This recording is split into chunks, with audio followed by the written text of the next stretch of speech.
$795.84 a month. That's what the VA can pay for fibromyalgia, a pain condition your own doctor often cannot explain on any scan. And here's the part that stops veterans cold.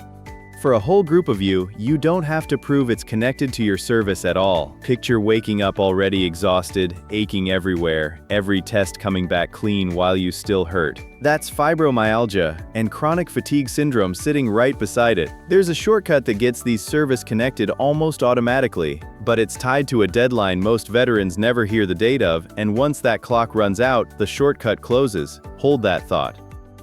This is Erica, and let's name what we're dealing with. Fibromyalgia is widespread musculoskeletal pain with tender points, and it travels with fatigue, sleep trouble, stiffness, headaches, brain fog, even irritable bowel. The VA rates the whole cluster under one diagnostic code, 5025. Hey everyone, Caroline here. Think of it like a map of pain that has to cover both sides of your body, above and below the waist. That isn't a figure of speech. That's literally the VA's own definition of widespread pain, and the exam checks for it. I'm Liam, and here's the question everyone actually has. If the tests find nothing, how does the VA pay for it? Where is the line between real and imagined? Wrong word, imagined. The pain is real. The cause is just medically unexplained, and that exact phrase, medically unexplained, is what unlocks the whole shortcut. Both things are true. Chronic fatigue syndrome runs on the same logic, code 6354. The chat just pushed up the exact question we get every single week. Someone writes, quote, "If you served in the Gulf and now have fibromyalgia, is that automatically covered?" End quote. That is the shortcut, word for word. Great one to answer straight, and we will. If you want the full conditions list and a free rating tool while we walk it, all of that lives at va.professorerica.com. Erica, take us into the shortcut because it's bigger than most veterans realize.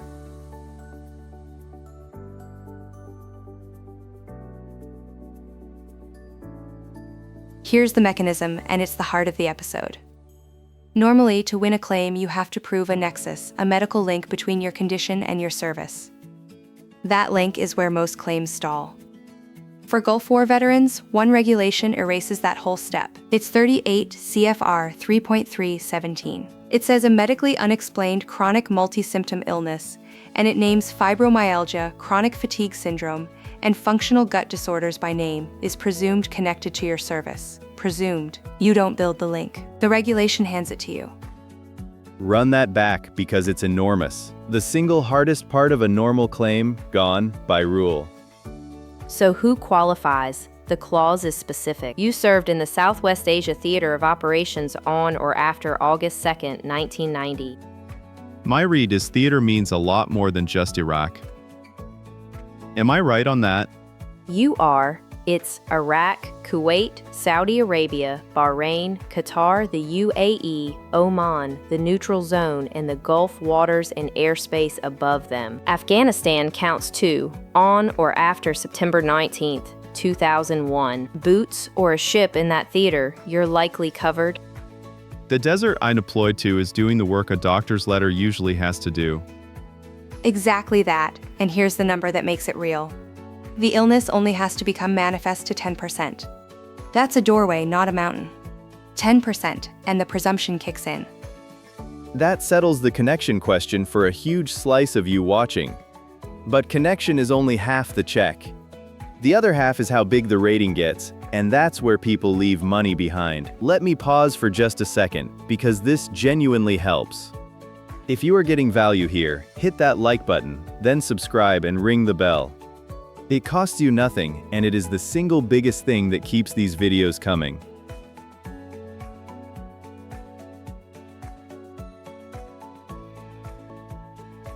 Here's a real fork, and it decides how much of that check you actually keep. Erica's read is that the presumptive is a gift you take with both hands. Caroline thinks leaning on it too hard is how veterans get lowballed. Both of them know the regulation cold, so let's let it run. File it. If you're a covered Gulf War veteran with fibromyalgia, 3.317 removes the single hardest step in the whole system. No Nexus letter, no fighting over cause. That's years of appeals other veterans grind through, handed to you. Not using it is leaving the easiest win on the table. Think of it like a fast lane that still ends at a toll booth.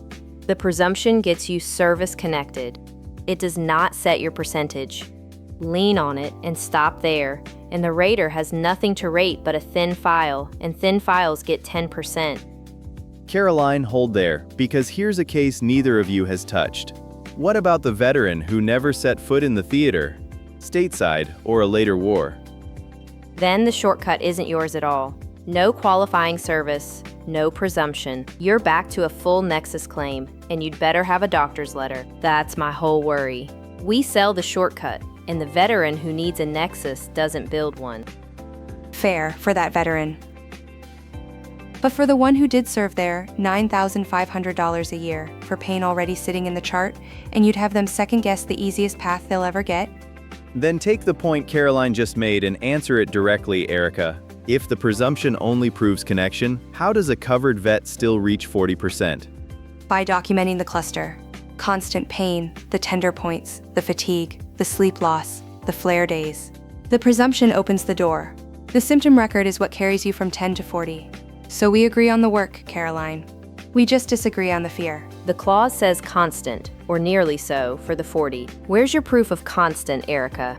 In a symptom journal and the treatment notes, which is exactly the work you want people to do. That settles it.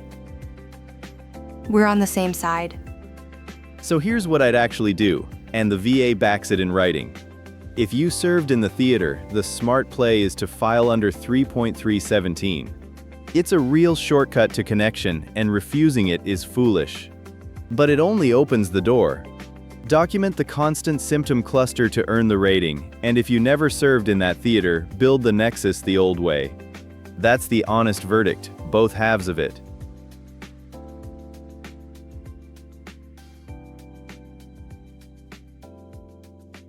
The presumption gets you in the door. But one appointment decides how much you actually get, the compensation and pension exam. Get it wrong, and a real, disabling condition reads on paper as almost nothing. And I'll be honest, I read fine print for fun, and I still groan at my son's terrible puns, so trust me on where things quietly go wrong. This exam is where a proud veteran undersells the whole case in 20 minutes. Wait, so if I tough it out at the exam, I lose money? Almost certainly, the rater scores what you show. This is exactly the kind of thing we should hand to someone who runs these claims all day, so let's get them on the line. Happy to jump on. And Liam, you named the trap already. Fibromyalgia is a bad day condition, and the exam is a snapshot. So describe the flare. The morning your hands won't grip a coffee cup, the day after yard work when you're wrecked for 2 days. Not the calm hour in the waiting room. The other thing veterans miss, this condition stacks. If your service-connected PTSD or a back injury feeds the pain and the sleep loss, those can support a claim as secondary conditions right alongside the presumptive. You are not limited to one door. And where does every bit of this land? Show them the actual form. It's VA Form 21-526EZ, the application for disability compensation, and it opens with the boring part that ends more claims than any symptom. Your name, exactly as it reads on your DD-214, your social security number, and your VA file number, which ties the claim to your record. Wait, back pay, how far back does filing actually reach? Your effective date is generally the day the VA stamps your claim received, under 38 CFR 3.400, or the day the disability arose, whichever is later. So the day you're able to file is the day to file, not the day you finally feel human. Every month you wait is a month of pay you hand back. One last thing, then I'll let you go, and thanks for having me on. Read your own records first. If a clinician already wrote the word constant somewhere, half your 40% case is already built. That's where I'd start. That's the stuff no pamphlet hands you.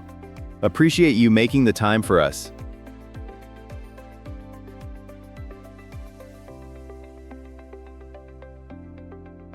So the connection is handled. Now let's climb the ladder that decides the check, because 40% is easier to reach here than veterans think.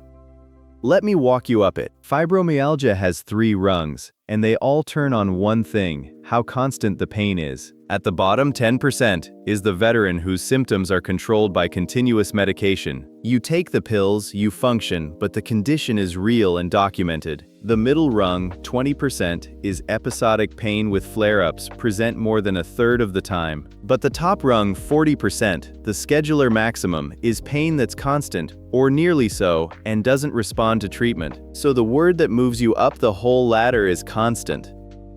Here's what most veterans get wrong, though. You think 40% means proving your pain alone is constant. It doesn't. The whole cluster counts. Where's the line, though? What actually counts as the cluster? The regulation lists it. Widespread pain and tender points, plus the fatigue, the sleep disturbance, the stiffness, the headaches, the irritable bowel, the anxiety, the brain fog, all of it together is the picture of constant. So remember Caroline's 10% doorway? Clearing it is easy. It's this record that carries you to 40. Fine.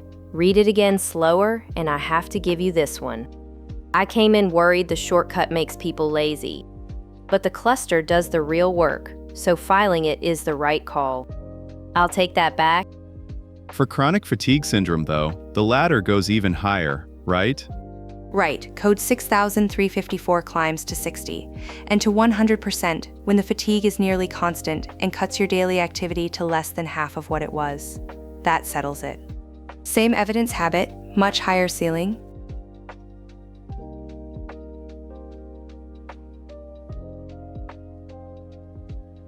Let's turn all of that into an actual paycheck, real numbers, this year.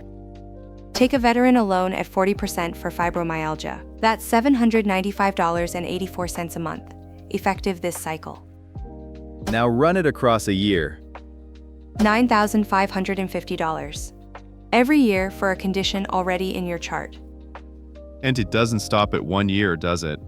No, back pay runs to your claim date, not your diagnosis. File 2 years late, that's roughly $19,000 you handed back.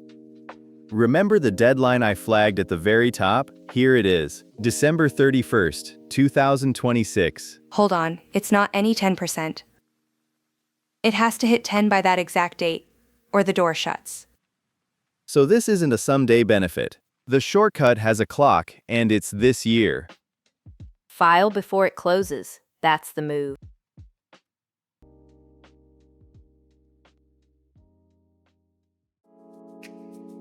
Here's the whole map in a breath.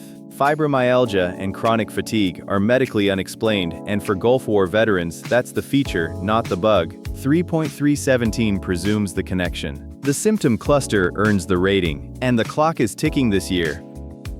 Next time we stay on the conditions list. And here's the hook. There's one way a fibromyalgia rating can quietly climb higher without a single new symptom. Wait until you see how that stacks. Your move tonight is small and specific. Open your own records and hunt for one word, constant. If a clinician already wrote it, half your 40% case is built and you just haven't filed it. If this cleared up even one thing, hit like and subscribe.